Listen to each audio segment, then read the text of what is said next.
kita berdoa. Ya Tuhan, kami sudah menaikkan pujian penyembahan kami. Kiranya semua yang kami berikan pada pagi hari ini berkenan di hati-Mu ya Tuhan. Sebab satu kerinduan kami datang untuk menyembah Engkau dengan sungguh-sungguh, dan tentunya untuk menyenangkan hati Tuhan melalui pujian penyembahan kami. Tuhan, saat ini kami sudah siapkan hati kami untuk Engkau isi atau taburi dengan kebenaran firman-Mu. Karena itu Tuhan, kami berdoa, Tuhan pakai hamba-Mu untuk menyampaikan firman-Mu. Nyatakan kebenaran, isi hati-Mu ya Tuhan, bagi jemaat-Mu di tempat ini, bagi kami semua, supaya yang bicara, yang mendengar semuanya diberkati Tuhan.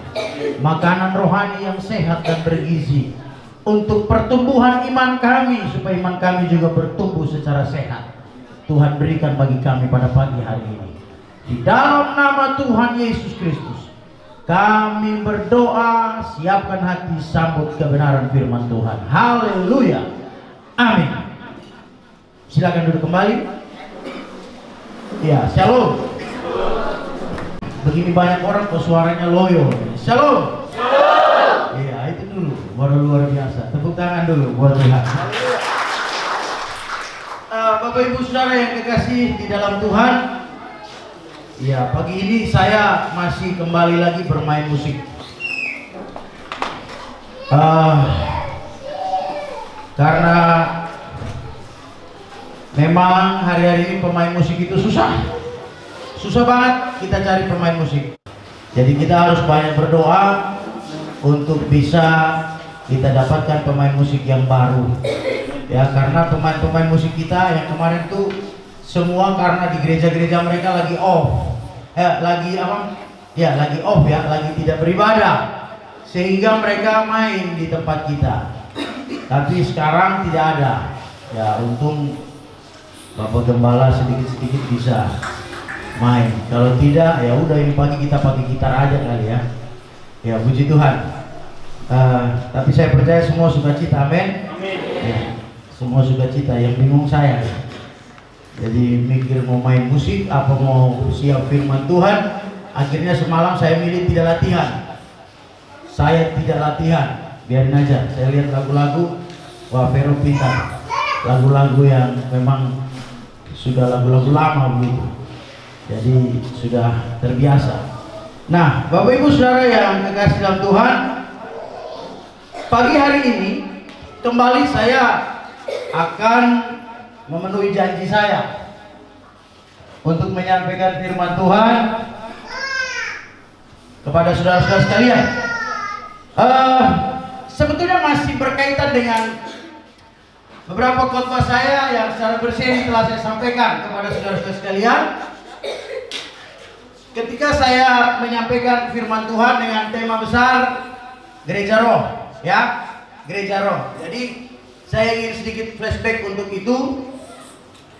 Saya ketika menyampaikan firman Tuhan tentang Gereja Roh itu jelas di sana dikatakan bahwa gereja itu bukan gedung, tapi gereja itu adalah apa? Orang. Orang yang bagaimana?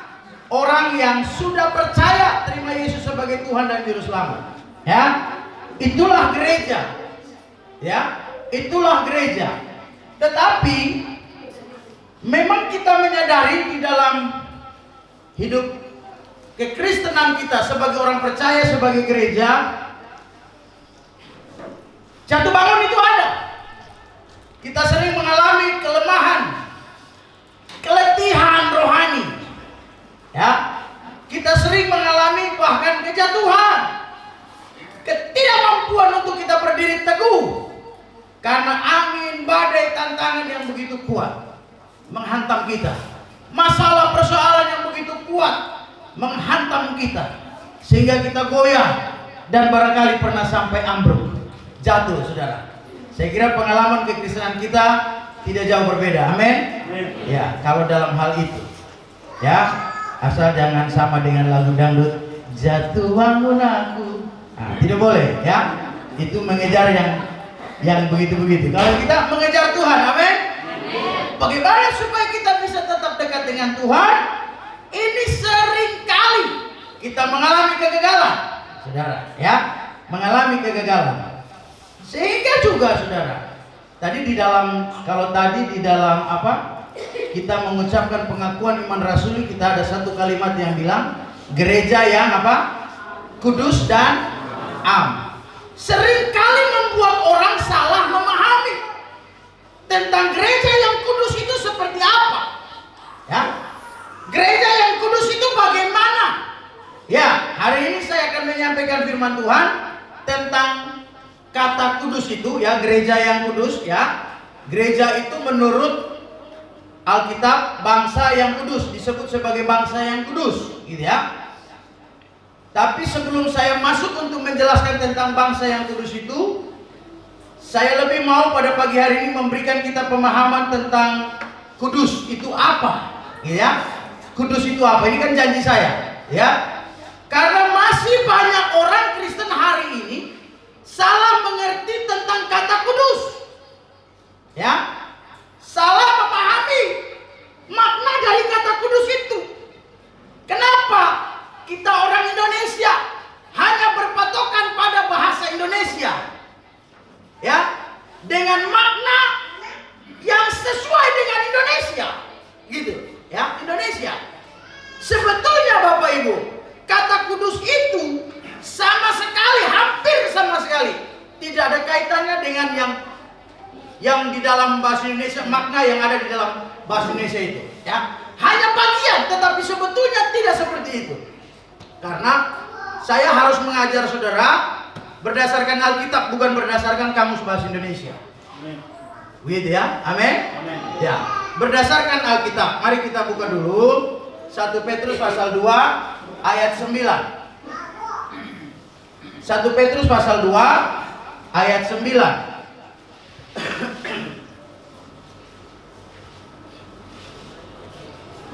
Petrus pasal 2 ayat 9. Sudah dapat? Apa sudah? Masih cari? Oh sudah. Oke. Kita bisa sama-sama baca, yang tidak bawa kitab boleh lihat ke depan. 1, 2, 3. Tetapi kamulah bangsa yang terpilih, imamat yang rajani, bangsa yang kudus. Garis bawahi kata bangsa yang kudus karena saya nanti bicara di situ. Ulang dari awal 1, 2, 3. Tetapi kamulah bangsa yang terpilih, imamat yang rajani, bangsa yang kudus, umat kepunyaan Allah sendiri, supaya kamu memberitakan perbuatan-perbuatan yang sah dan Dia yang telah memanggil kamu keluar dari kegelapan kepada terang yang ajaib. Iya. Beberapa kali saya menjelaskan tentang ayat ini. Kenapa? Karena di ayat inilah muncul kata eklesia atau gereja, gitu ya. Apa itu gereja? Gereja adalah orang yang telah dipanggil keluar dari kegelapan kepada apa? Terangnya yang ajaib, itu eklesia. Sebelumnya di atas dikatakan tentang gereja itu apa? Tuhan jadikan gereja itu sebagai bangsa yang terpilih, imamat yang rajani, bangsa yang kudus, umat kepunyaan Allah sendiri. Ya, umat kepunyaan Allah sendiri. Dan yang berikut itu adalah tugas gereja itu apa? Gitu ya. Tugas gereja itu supaya kamu memberitakan Injil, gitu ya. Supaya kamu memberitakan Injil kepada segala makhluk yang sudah saya sampaikan. Nah, Bapak Ibu Saudara yang dikasihi di dalam Tuhan, jadi gereja itu adalah orang-orang yang sudah terima Yesus kemudian dipindahkan. Perhatikan kata itu, kalimat itu. Dipindahkan, diangkat keluar. Kalau saya gambarkan mungkin angkat dari lumpur, taruh di atas batu karang. Ya, kalau batu karang, orang Kupang, orang NTT umumnya pasti tahu, karena struktur tanah di NTT itu karang semua, ya, batu karang semua. Maka kalau lihat telapak kaki itu coba lihat. Itu kalau pakai sepatu nggak kelihatan. Kalau nggak pakai sepatu tuh, itu telapak kaki injak beling-beling yang hancur, telapak kakinya enggak. Nah, karena salahnya di batu karang. Ya, coba lihat cerita kakinya itu, coba pasti gitu. Ya. Oke, Bapak Ibu Saudara yang dikasihi Tuhan. Nah, dipisahkan untuk apa? Dijadikan bangsa yang kudus. Hari ini sekali lagi saya ingin menyampaikan kepada saudara tentang pengertian kudus itu apa supaya kita tidak salah memahami tentang kudus. Banyak orang, kalau saya dengar kesaksian banyak orang yang mereka injili orang, ayo kita ke gereja. Oh, tunggu, saya masih penuh dosa, saya masih belum kudus, tunggu saya kudus dulu baru saya ke gereja. Ini adalah karena pemahaman yang salah, memunculkan ya kalimat-kalimat seperti ini. Nah, pengertian kata kudus saya mau sampaikan pada pagi hari ini. Tolong dicatat. Semua pemimpin komsel, tolong dicatat pengertian kata kudus. Yang pertama, asal kata dulu. Kata kudus ini kan bahasa Indonesia. Berasal sebetulnya, tadi saya bilang, saya ajar saudara berdasarkan Alkitab. Berasal dari kata Ibrani kados. Ya, kados. Kudus itu kata Ibraninya kados. Bahasa Alkitabnya kados. Bahasa yang pertama Ibrani. Bahasa yang kedua Yunani hagios. Hagios, ya. Hagios. Kenapa di Indonesia kudus? Karena Indonesia menaturalisasi bahasa Arab. Kados ini dalam bahasa Arab kudus. Indonesia mengambil bahasa Arab itu, kemudian dinaturalisasikan menjadi bahasa nasional, sehingga bahasa kudus itu masuk menjadi salah satu kata di dalam kamus besar bahasa Indonesia sebagai bahasa Indonesia.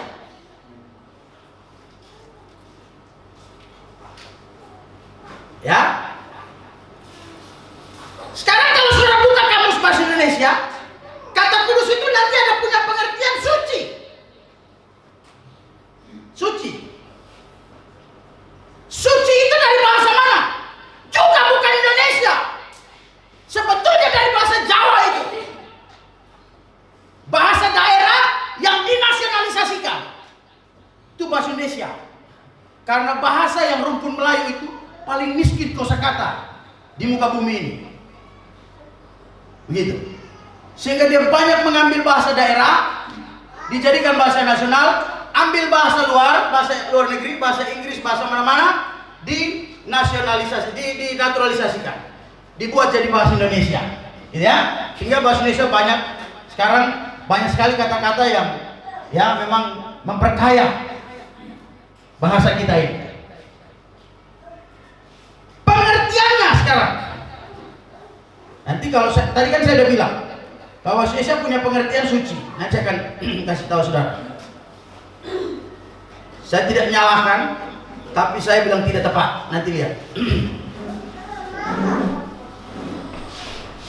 Kata kudus atau kados itu punya pengertian begini. Satu, jadi kata kados itu yang dipakai Alkitab, itu pengertiannya bukan suci. Itu Indonesia punya yang suci. Kados yang dipakai Alkitab itu pengertiannya adalah satu, dipisahkan. Itu kata kados punya pengertian. Hagios punya pengertian tuh begitu, dipisahkan. Ya, dipisahkan. Misalnya begini, kita semua dalam kumpulan orang banyak seperti ini, ya. Lalu saya ambil Pak Yakob, saya pisahkan dia dari yang lain. Ya, saya perlahan supaya sudah pahami katanya. Saya ambil Pak Yakob, tidak cukup Pak Yakob, saya ambil lagi Bapak Stella, berdiri sana, jangan melawan. Oh, telinga bunyi kalau mana? Ya, saya ambil lagi siapa untuk berdiri di sana. Saya bukan Tuhan, saya contohkan diri saya seperti itu. Ya, Tuhan memisahkan. Ingat pedang kemarin? Ingat pedang, khotbah tentang pedang kemarin? Tuhan memisahkan ketika semua orang ini, Alkitab bilang semua manusia telah kehilangan berdosa dan kehilangan kemuliaan.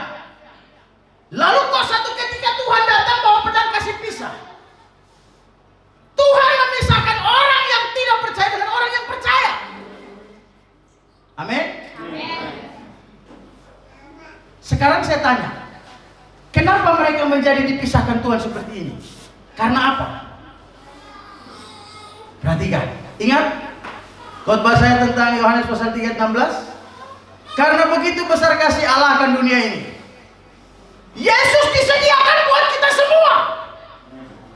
Amin. Yesus disediakan buat kita semua. Ya, karena begitu besar kasih Allah akan dunia ini, sehingga dikaruniakan anaknya yang tunggal supaya apa? Setiap orang yang percaya tidak melainkan beroleh hidup yang kekal. Mereka dipisahkan karena respon mereka, keputusan mereka untuk menerima Yesus sebagai Tuhan dan Juru Selamat. Amin. Sampai di sini mengerti? Ya, kita semua sama, orang berdosa. Tapi karena respon mereka menjadi orang yang mau terima Yesus, waktu Injil disampaikan, ingat khotbah saya, tidak semua orang bisa menerima, tidak semua orang bisa percaya kepada Yesus. Tapi buat yang percaya, dipisahkan untuk diselamatkan. Ya, sekarang pertanyaan saya, setelah mereka dipisahkan, apakah mereka ini sudah menjadi seperti Yesus? Apakah mereka sudah menjadi sempurna? Apakah mereka sudah menjadi suci? Tidak bernoda, tidak bercela, tidak ada dosa. Karena itu pengertian bahasa Indonesia dari kata suci. Jadi kudus dan suci itu sebetulnya tidak sama. Suci bukan pengertian sebetulnya dari kudus. Perhatikan. Ya, perhatikan ini. Nanti saya jelaskan pada figurnya, pada orangnya. Ya. Jadi mereka dipisahkan, tetapi tidak serta-merta mereka menjadi manusia yang suci, manusia yang tidak ada dosa. Coba saya buka Kamus Bahasa Indonesia dan lihat, betul nggak kata saya? Yang punya HP itu isi kamus, lihat. Kalau khotbah begini kata kalimat bisa diikuti. Kata suci itu punya pengertian tidak ada dosa. Ya. Sekarang sekali lagi pertanyaan, apakah mereka saya pisahkan begini, Tuhan pisahkan begini lalu tidak ada dosa? Tidak ada dosa pada mereka? Tidak. Perhatikan Bapak Ibu Saudara. Mari kita buka pikiran kita terima satu wacana, bukan wacana, satu perubahan ya dalam cara kita berpikir, pola pikir kita tentang kebenaran firman Tuhan. Ada kalimat-kalimat yang seringkali atau kata-kata yang seringkali kita salah mengerti, sehingga justru membuat kita terhambat di dalam kita mau ikut Tuhan. Misalnya ke gereja itu tadi ya, kudus bukan suci, saudara. Kudus itu orang yang dipisahkan. Ya, silakan duduk kembali, jangan marah ya. Saudara dan saya adalah orang percaya, amin. Kita disebut sebagai apa? Gereja. Gereja adalah orang yang sudah dipindahkan, dipisahkan.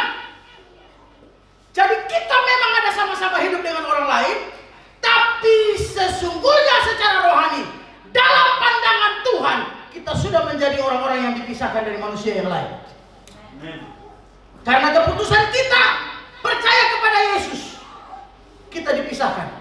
Lalu kita disebut sebagai apa? Kita disebut sebagai bangsa yang kudus. Gitu ya? Kita disebut sebagai bangsa yang kudus. Nanti baru saya masuk ke ayat-ayat Alkitab ya.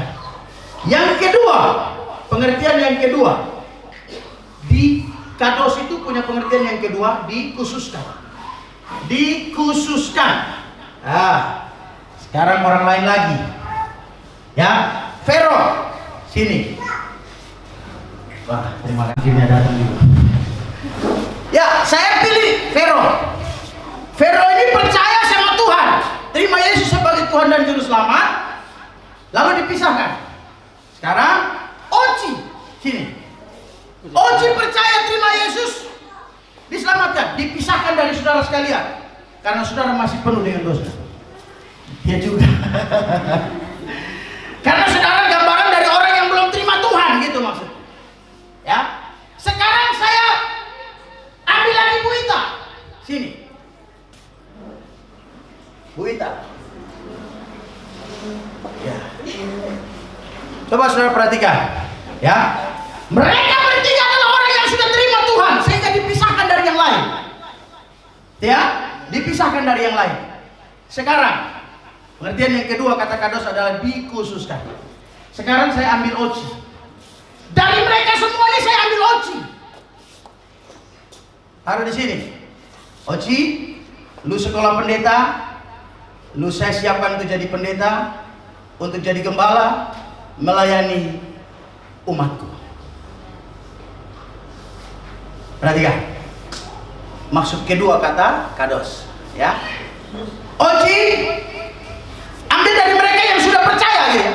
Oci, lu siapkan diri pergi sekolah pendeta, belajar baik-baik, nanti lu jadi pendeta, jadi gembala. Ganti pendeta Yuseli di api kemuliaan. Perhatikan. Maksudnya apa? Banyak kita dipanggil untuk jadi orang percaya, tapi ada orang-orang tertentu dipilih, dipisahkan, dikhususkan untuk pekerjaan-pekerjaan tertentu. Amin. Nah, sekarang saya tanya, Oci yang sudah dipisahkan kemudian dikhususkan ini sudah tanpa dosa atau masih ada dosa? Masih ada dosa atau tidak? Oci kudus, tapi belum suci. Gitu ya? Mereka sudah jadi kudus, tapi belum suci. Oci ini sekarang dikhususkan. Mereka tidak. Oci yang dipilih. Ada begitu banyak orang pintar hebat di Yerusalem dan sekitarnya pada waktu itu. Tapi Tuhan lebih pilih jalan-jalan di Galilea untuk pilih orang-orang yang tidak berpendidikan seperti Simon Petrus dan sebagainya, dikhususkan untuk melayani Tuhan. Beda, ya? Beda. Amin? Mengerti ya? Baik. Jadi semua yang melayani Tuhan, semua adalah kita orang-orang yang sama. Kita orang-orang yang sudah dipisahkan dari dunia, dari orang-orang yang belum percaya pada Tuhan. Tapi semua juga sudah dikhususkan, dipilih Tuhan, dikhususkan untuk pekerjaan Tuhan. Amin. Bang Eki bawa kamera. Untuk apa? Bikin YouTube. Nanti khotbah ini didengar orang banyak di YouTube. Ya kan? Bang Eki dikhususkan untuk itu. Saya dikhususkan untuk khotbah. Sama kita dikhususkan untuk melayani pekerjaan Tuhan. Amin. Ya, puji Tuhan. Silakan.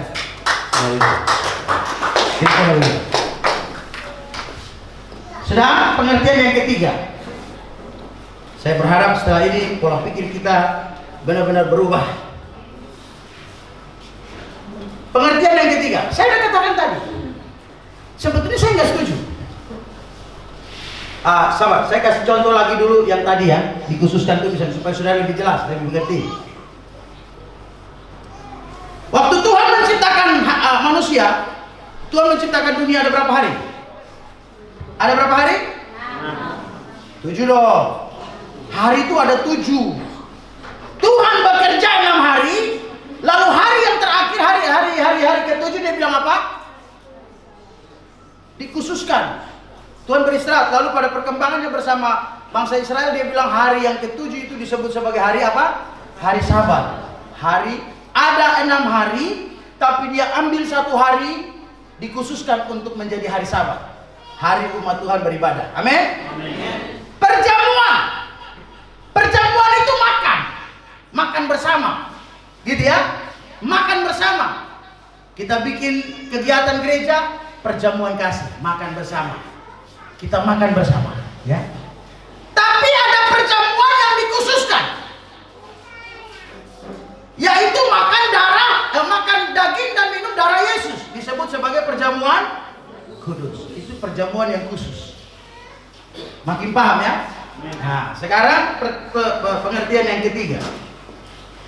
Baru saya masuk ke kata yang dipakai oleh bahasa Indonesia.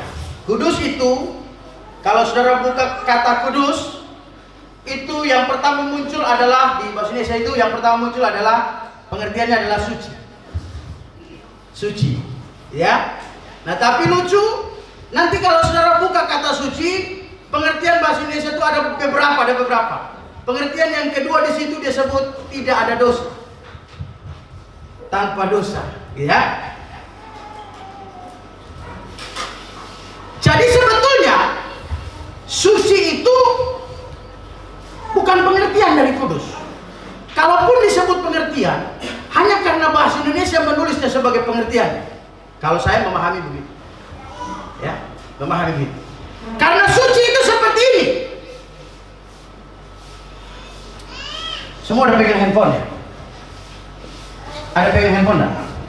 Pinjam. Pegang handphone.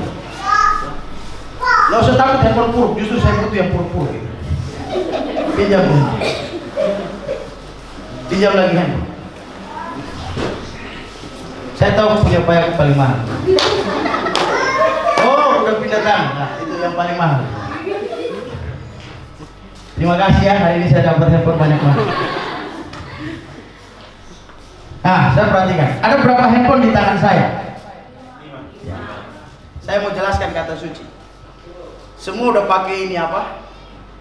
Apa ini namanya? Silikon. Hah? Silikon. Jadi kita sudah nggak bisa lagi lihat. Ya. Saya punya handphone 5, saudara lihat. Handphone saya ada 5. Ya, ada 5. Handphone ini dikasih oleh Pak Yakob. Ya, dan lain-lain, teman-teman yang lain kasih saya. Ya. Perhatikan ya. Saya lihat ini handphone semua. Satu persatu. Sekarang saya bicara yang khusus tadi dulu. Saya pilih ini, saya khususkan untuk pelayanan ke jemaat. Saya pilih ini, saya khususkan untuk keluarga. Saya ambil ini, saya khususkan untuk istri dan anak-anak. Keluarga itu di keluarga besar. Saya ambil ini untuk komunikasi dengan barangkali pekerjaan-pekerjaan saya di luar. Dan yang satu lagi untuk apalah gitu ya. Khusus, saya khususkan ini untuk pelayanan misalnya. Ini saya khususkan untuk pelayanan. Ya kan? Tapi handphone ini saya buka, lihat ternyata banyak lecetnya. Oh jangan, ini paling mahal. Taruh sini. Ini waktu saya buka banyak lecet. Tapi saya khususkan dia untuk pelayanan. Banyak lecetnya. Ya. Yang tadi itu. Pertanyaan saya, setelah saya pisahkan Pak Yakob, apakah dia tidak berdosa? Masih ada. Banyak lecet, banyak kotoran, noda, apa segala macam sana.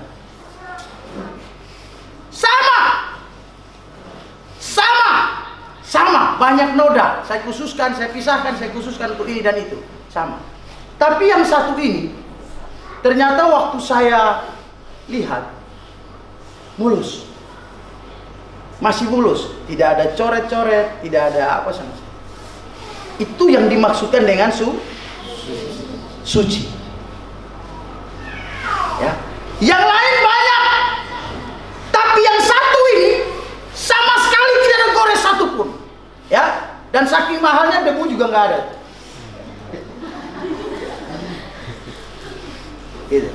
Itu yang maksudnya suci. Jadi kudus dengan suci sama nggak? Nggak sama. Saudara dan saya yang dipisahkan. Wah, ini saya udah nggak hafal HP-nya siapa, pilih sendiri ya. Saya serahkan ke Pak Yakob. Tidak sama, saudara. Kudus dan suci. Sekali lagi, saya harus bilang ini sebagai satu pengertiannya. Kata kudus karena memang bahasa Indonesia. Kudus itu salah satunya adalah suci. Dia bilang seperti itu. Ya. Jadi suci itu artinya sama sekali tidak ada noda dan tidak ada dosa. Sama sekali tidak ada. Nah, gereja orang percaya yang disebut sebagai bangsa yang kudus itu tidak berarti dia langsung tanpa dosa. Gereja yang disebut sebagai bangsa yang kudus itu adalah pribadi-pribadi, manusia-manusia yang tetap masih hidup dalam dosa. Jadi kita masih di dalam dosa pun Tuhan sudah menyebut kita sebagai orang-orang kudus. Coba lihat diri, percaya nggak coba? Coba lihat, percaya nggak? Perhatikan saya ulang.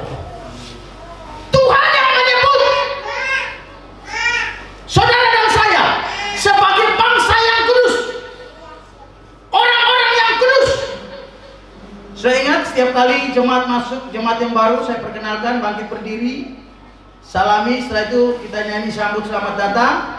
Saya ucapkan apa? Firman Tuhan, demikianlah kamu bukan lagi orang asing dan pendatang, tapi kamu adalah kawan sewarga dari orang-orang kudus.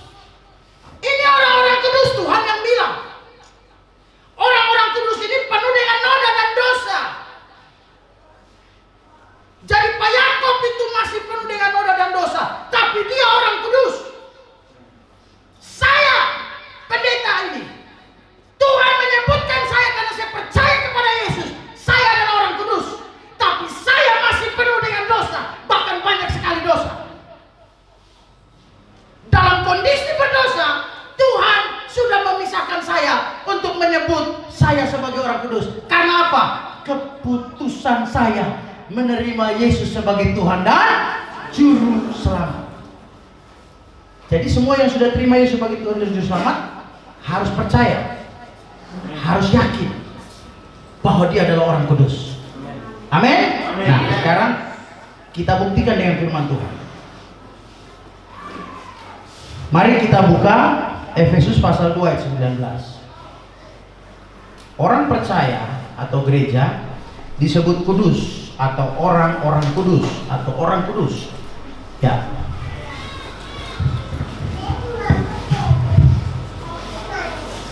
Sudah? Amin. Efesus pasal 2 ayat 19, satu orang bantu saya baca. Efesus pasal 2 ayat yang ke-19. Demikianlah kamu bukan lagi orang asing dan pendatang, melainkan kawan sewarga dari orang-orang kudus dan anggota-anggota keluarga Allah. Ya. Rasul Paulus yang tulis itu surat buat jemaat. Rasul Paulus kasih tahu mereka, sama seperti saya contohkan tadi, sebagai orang-orang Kristen yang baru menerima Yesus sebagai Tuhan dan Juru Selamat. Dalam satu nasihat kepada mereka melalui surat kepada jemaat Efesus, Rasul Paulus menyebut mereka saat ini adalah bagian dari orang-orang kudus. Orang-orang kudus yang mana? Orang-orang yang sudah percaya kepada Yesus. Ya, orang-orang kudus. Kemudian satu lagi, Kisah Rasul pasal 9 ayat 13. Kisah para Rasul pasal 9 ayat 13.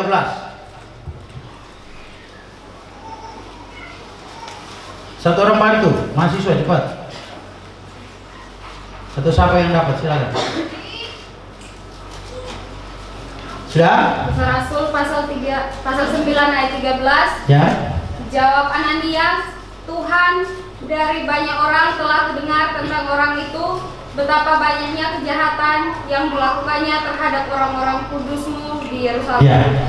Ananias berdoa, dia bilang sama Tuhan, karena Tuhan suruh dia tampung nih orang jahat yang akhirnya jadi rasul terbanyak menulis Alkitab, yaitu Saulus. Pada waktu itu masih Saulus. Saulus sudah kena hantam Tuhan, bertemu dengan Tuhan, plak, lihat sinar buta. Ya, Saulus dibawa ke rumah Ananias. Ya, Ananias seperti takut, seperti ragu, seperti khawatir. Kenapa? Sejarahnya mengatakan Saulus itu adalah pembunuh jemaat. Saulus itu orang jahat. Pekerjaannya mencari orang percaya untuk dibunuh. Dia memperkenalkan diri dari suku Benyamin, kelompok orang-orang terhormat di bangsa Yahudi yang namanya Farisi.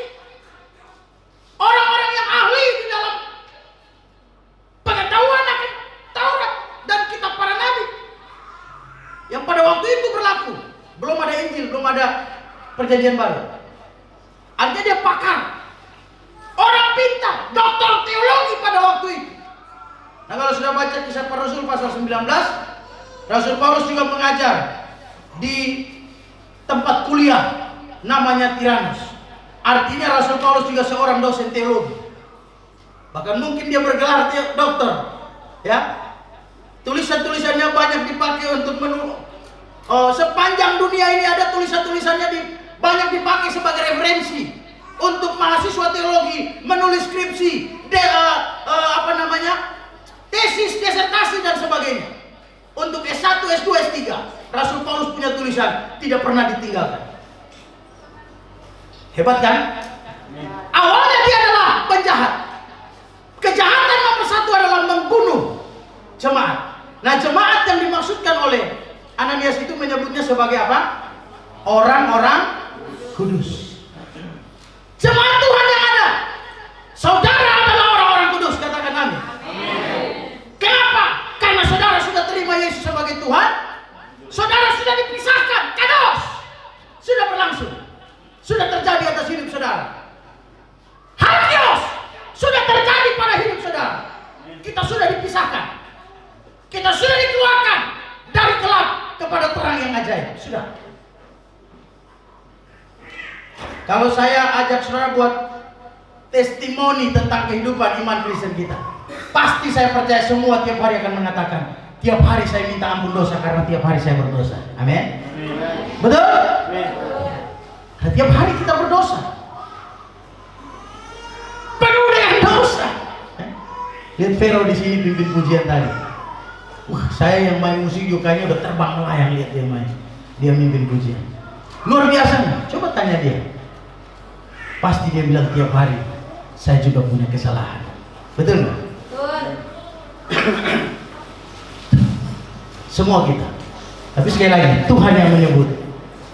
Dia yang bilang hari ini saya tetap berdosa itu adalah orang kudus. Ya, satu lagi ayat ya sebelum kita pindah. Ibrani pasal 6 ayat 10.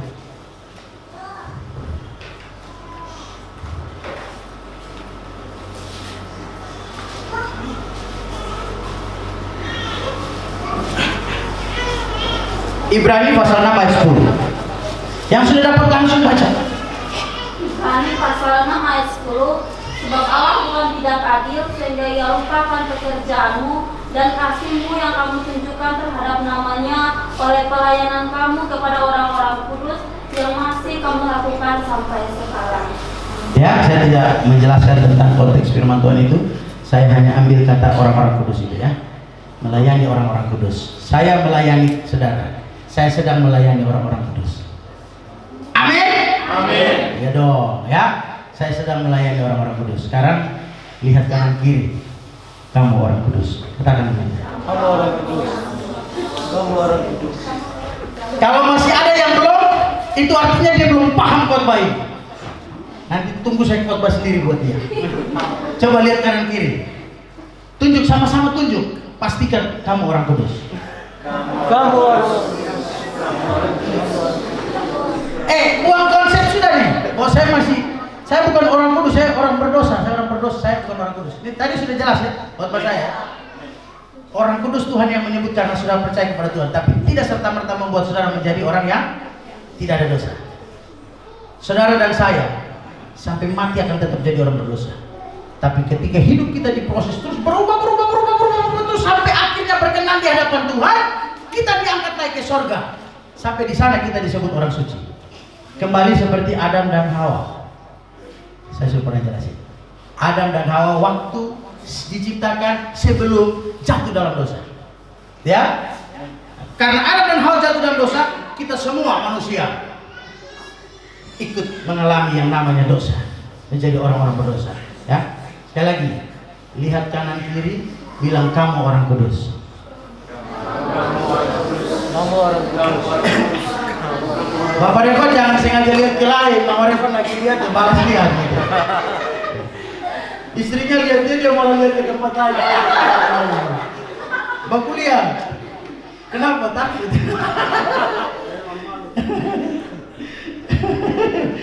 Oke, ya kita orang kudus. Tepuk tangan dulu buat orang-orang kudus. Haleluya. Itu berdasarkan Alkitab, pengertiannya berdasarkan Alkitab, kata yang dipakai. Nah sekarang yang terakhir, saya buat dalam bentuk pertanyaan. Kalau begitu, apakah ada orang yang kudus berikut suci di dalam dunia ini? Ada pribadi, ada orang yang kudus tetapi juga suci. Ada nggak menurut saudara? Ada nggak menurut saudara? Tidak ada. Baik, mari kita buka Alkitab.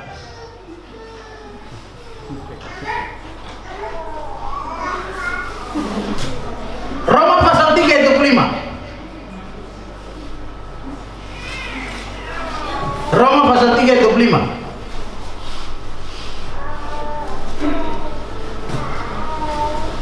Sudah? Amin. Sekarang siapa yang sudah dapat baca tolong?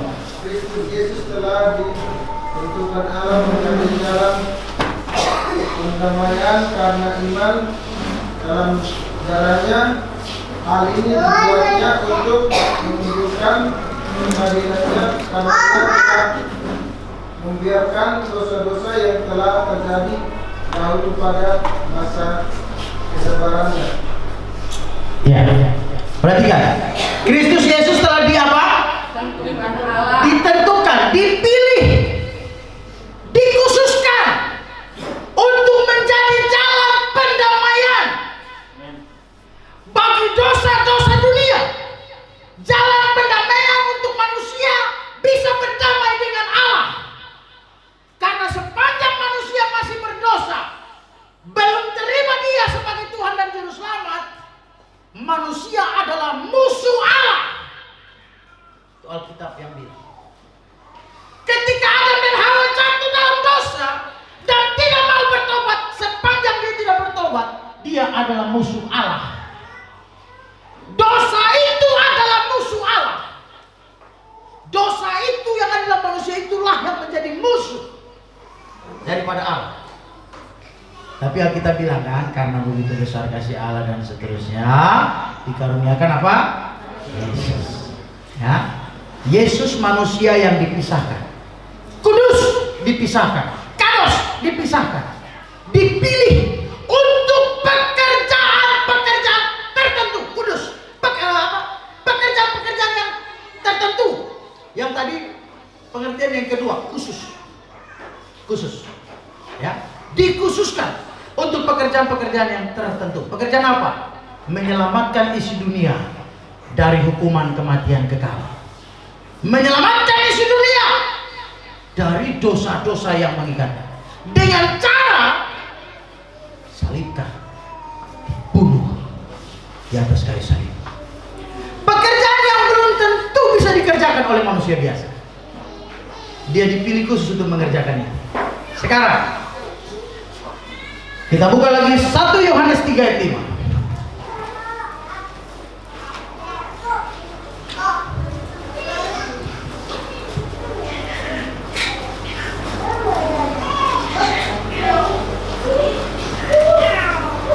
Dan kamu tahu bahwa Ia telah menyatakan dirinya supaya Ia menghapus segala dosa, dan di dalam Dia tidak ada dosa. Iya.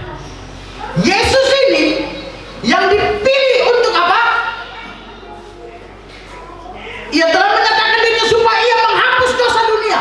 Dipilih untuk menghapus dosa dunia. Dikatakan pada bagian terakhir, di dalam Dia tidak ada dosa. Sekarang pertanyaannya, ada nggak manusia yang kudus sekaligus suci? Ada nggak? Masih belum bisa jawab. Lupa ya khotbah saya. Saudara jangan hanya lihat Yesus itu sebagai Allah. Yesus itu manusia sejati, saudara. Ada dua kepribadian yang tidak bisa dipisahkan dari Yesus. Yang pertama, dia adalah Allah, sempurna murni Allah, karena dia turun dari sana dalam pekerjaan Roh Kudus. Tapi yang kedua, Alkitab bilang dia harus mengambil rupa manusia. Jadi dia adalah manusia, lahir dari perut seorang manusia. Lapar, makan, ngantuk, tidur, capek, istirahat, lihat orang buat salah bisa marah. Itu Yesus karena dia manusia. Waktu ditikam, ditembak, dirajam, dagingnya terbelah, darah mengucur, itu tandanya dia manusia. Betul nggak, saudara? Nah, lihat Yesus itu dari dua sudut pandang ini, saudara, ya, dua kepribadian ini. Yang pertama, dia Allah sejati. Bagaimana dia bukan Allah? Orang mati saja bangkit, dia diperintahkan, keluar Lazarus, keluar. Siapa yang berkuasa atas maut dan kematian? Siapa yang berkuasa Allah. Amin. Ya. Jadi dia manusia Allah, tapi dia juga manusia biasa, saudara. Sama seperti saudara dan saya. Ya. Nah, karena itu Yesus ini, manusia yang namanya Yesus ini, dia tidak hanya dikhususkan, tapi dia tidak hanya dipisahkan, dia tidak hanya dikhususkan untuk pelayanan-pelayanan tertentu, tetapi dia juga adalah manusia yang di dalamnya tidak ada dosa. Dialah satu-satunya yang kudus tapi juga suci. Seperti handphone tadi, kita yang lain sudah terkupas-kupas, sudah banyak noda. Kita semua manusia yang lain berabad-abad hidup, sudah banyak noda, banyak sekali. Nodanya itu bernama zina, nodanya itu bernama bunuh, nodanya itu bernama percitraan, iri hati, dengki, fitnah, ya. Noda itu bernama mabuk dan sebagainya, itu noda penuh dengan kita. Yesus tidak ada itu satupun di dalam dirinya.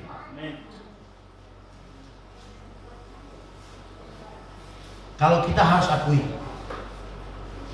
masih banyak. Amin. Amin. Amin. Hanya orang sombong yang tidak mau akui. Hanya orang angkuh tinggi hati yang tidak mau mengakui bahwa dirinya adalah orang yang tidak berdosa. Ya. Kita semua adalah orang berdosa. Amin. Kita kudus, disebut tadi sebagai bangsa yang kudus, tetapi pada diri kita tetap ada noda. Amin. Yang tidak ada noda hanya Yesus, dan dia dipilih untuk menjadi petunjuk jalan menuju kepada keselamatan. Amin. Bukan saya. Ikut gembala masih manusia biasa. Ya, sampai gembala jalan, tahu-tahu ujung masuk dalam jurang, lu ikut masuk jurang juga. Jangan. Ya, ikut Tuhan. Amin. Saya gembala, dipilih, dipisahkan, dikhususkan, ya. Dalam keluarga saya hanya saya sendiri jadi pendeta. Setelah saya hitung mundur, saya hitung kakek saya itu tadi maksudnya dalam anak keturunannya papa saya sendiri jadi pendeta. Setelah saya berhitung, saya lihat ke kakek saya, istrinya 2, anaknya 12, saya sendiri jadi pendeta. Anaknya 12, cucunya tidak tahu ada berapa ratus orang. Ya, karena keluarga saya itu anaknya rata-rata banyak semua. Bapak-bapak kami itu, bapak Pak D kami, Pak Le saya itu. Orang timur tahu Pak Le nggak? Nggak tahu lah. Bapak kecil. Ya. Bapak kecil. Saya kan orang Jawa.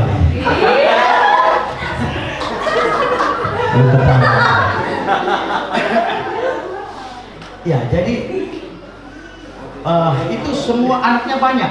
Ada yang 7, ada yang 8, ada yang 9, ada juga yang mungkin 12. Tapi semuanya banyak laki-lakinya. Setelah saya telusuri, baik yang pangkat anak seperti saya, yang pangkat cucu seperti yang pangkat anak seperti papa saya dan keturunannya, keluarganya, yang pangkat saya sebagai cucu, karena saya lihat dari kakek ya, cucu, dan semua yang seangkatan saya sampai ke angkatan cicit ya, buyut ya, seperti Stephen dan angkatannya yang juga ratusan orang itu. Kemudian di bawahnya lagi siapa? Dean dan juga ratusan orang itu, hanya saya sendiri jadi pendeta. Saya lihat lagi kakek saya itu ada 3 orang. Kakek saya itu kakak beradik mereka ada 3 orang. 3 orang. Ya. Di sana saya temukan kakek yang kedua, anaknya ada 1 jadi pendeta. Lalu bapak yang pendeta ini, anaknya ada 2 jadi pendeta. 1 pendeta Agripa Seli di Sekum PGIW Kepri.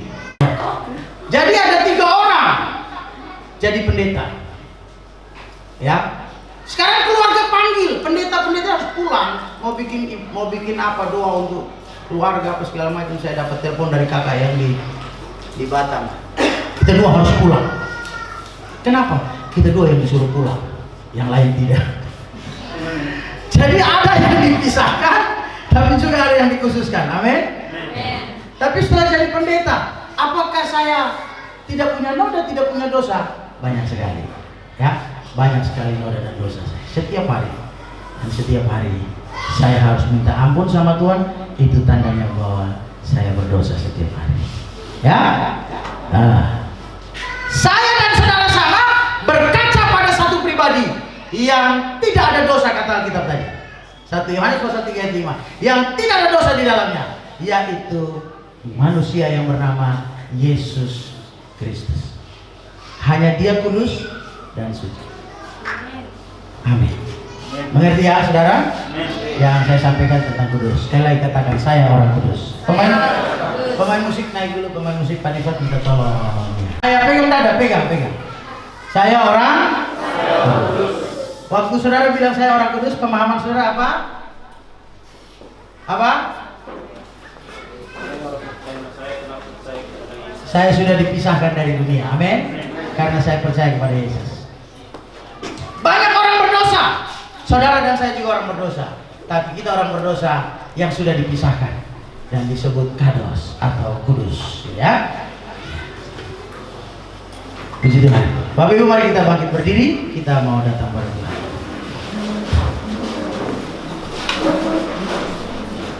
Buat orang-orang kudus yang ada di Efesus, Rasul Paulus pada nasihat terakhirnya dibilang dalam pasal 6 bahwa setiap hari hidup kita ini adalah peperangan. Perjuangan kita bukan melawan darah dan daging, tapi melawan penghulu-penghulu di udara, roh-roh jahat yang kita tidak tahu bergeraknya seperti apa, kapan, dan di mana. Tapi pekerjaannya adalah setiap hari mencari celah bagaimana caranya untuk membunuh dan membinasakan orang percaya.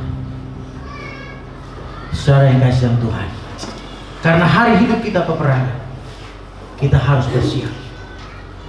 Kita harus siapkan diri kita benar-benar siap di hadapan Tuhan. Senjata peperangan ada di Efesus pasal 6, semuanya jelas. Tapi saudara, saya mau kasih tahu, Tuhan punya jaminan buat kita bahwa kita adalah orang-orang yang menang. Sebelum kita masuk peperangan pun, Tuhan sudah bilang kamu adalah pemenang, bahkan lebih daripada pemenang. Maka mari saudara, kita sama-sama berjuang. Apapun tantangan kita akan hadapi, Yesus menjamin kemenangan kita. Haleluya. Mari kita tundukkan kepala. Terima kasih Tuhan. Haleluya. Terima kasih Tuhan. Haleluya. Haleluya.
Kami merasa pola berpikir kami diubahkan oleh Tuhan. Kami merasa dah pemahaman yang baru, pengertian yang baru, kebenaran Tuhan taruh di hati kami hari ini. Untuk melihat diri kami ini sebagai anak-anak Tuhan yang hidupnya begitu berharga di mata Tuhan. Terima kasih Tuhan, oleh darah-Mu kami terima keselamatan, kami terima pengampunan dosa. Oleh pengorbanan-Mu kami nyatakan, kami percaya bahwa Engkau adalah Tuhan dan Juru Selamat kami. Hari ini kami dipisahkan dari dunia. Kami dipisahkan untuk menjadi orang-orang yang kados, yang Engkau sebut kudus dalam pandangan-Mu Tuhan. Engkau telah memisahkan, mengeluarkan orang percaya, gereja dari gelap kepada terang yang ajaib. Kemudian Engkau menyebut mereka sebagai bangsa yang kudus, umat kepunyaan Allah sendiri. Tuhan, kami menyadari bahwa sebagai gereja, hari hidup kami setiap hari adalah peperangan rohani. Karena itu kami minta kepadamu Tuhan, Roh Kudus-Mu menguasai kami semua. Pengertian, pemahaman tentang kebenaran firman yang kami terima biar dimateraikan dengan kuat untuk kemudian bertumbuh dalam hidup kami, berakar di dalam pengenalan akan Kristus, supaya kami menjadi gereja Tuhan yang kuat. Peperangan rohani seberat apapun, Tuhan janjikan kamilah pemenangnya, bahkan lebih dari pemenang. Terima kasih Tuhan. Hamba sudah selesai bicara. Dalam keterbatasan selalu hamba minta Roh Kudus yang hamba akui sebagai guru yang sempurna, pengajar pengkhotbah yang sempurna, hamba minta untuk terus berkhotbah bagi kami. Roh Kudus berkhotbah bagi jemaat dan juga bagi hamba yang bicara, supaya firman kebenaran yang kami terima itu betul-betul sempurna dan mendarat sempurna pula di hati kami sebagai tanah yang subur. Terima kasih Tuhan. Istri yang sedang mengeluh tentang suami yang belum bertobat, Tuhan dengar doa dia saat ini. Orang tua yang sedang mengeluh dalam doanya tentang anak yang belum bertobat, Tuhan dengar doanya siang hari ini. Dalam nama Yesus Tuhan, kiranya apa yang kami dengar hari ini akan memberkati hidup kami sekarang dan selama-lamanya. Di dalam nama Tuhan Yesus Kristus, kami sudah berdoa dan mengucap syukur untuk firman Tuhan. Amin. Silakan duduk kembali. Ya, puji Tuhan. Saudara, kita